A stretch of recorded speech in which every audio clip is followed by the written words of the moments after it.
When I became a parent, I knew I wouldn't be getting much sleep, and I knew it would require a lot of patience. But nobody told me that it would require the communication skills of a hostage negotiator. You know, kids ask a lot of questions, and they ask difficult questions. You know, questions like, where do babies come from? And existential questions like, why is Max the goldfish floating upside down? And societal questions like, why does Philadelphia grease their lampposts when the Phillies make it to the World Series? And if you talk to the experts, they say that as a parent, you should answer your children's questions honestly and in terminology that they can understand, and don't give them any more information than they can handle. And I was getting pretty good at this after 9 years of being a parent. So good that I was kind of like doing that, like, you know, finger brushing on your cuff thing. Like I'm going to get Parent of the Year one of these days. I'm good at this. Until my 9-year-old daughter, my little freckled-faced, blonde, curly-haired daughter, came home from school one Monday afternoon, flipped me the bird, and said, "Mommy, what does it mean when someone holds up their middle finger?" So now I'm using this whole parenting skill. I've got to be honest. I have to use terminology she'll understand, and I can't tell her any more than she really needs to know. And so this is what I come up with. I say, "Honey, it's a very rude gesture. People use it when they're very upset with somebody, and they use it because they don't have the patience to assess their own emotions." And so I said, "I want you to promise me that you will never hold up your middle finger, and that if you're angry with someone, you'll take a deep breath and you'll figure out what you're upset about and you'll use your words to solve the problem." See, Parent of the Year here, right? So the next day she goes off to school with all my wisdom imparted in her.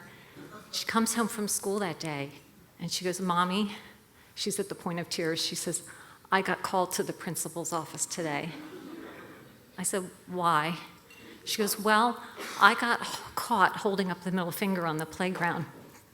You see, I was explaining to the other kids what you should do if anyone ever does this, and the playground monitor saw me and I got hauled off to the principal's office. So leave it up to my kid to do a public service announcement."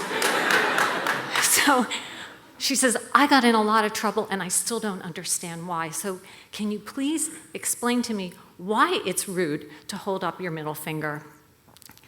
So I dig deep and I'm, okay, I've got to be honest and I have to use words that are age appropriate and I have to not give her any more information than she really needs. And so this is what I come up with as I feel a Parent of the Year slipping from my grasp. I say, "Well, honey, what it means is take this finger and shove it someplace in your body where the sun doesn't shine." So Wednesday,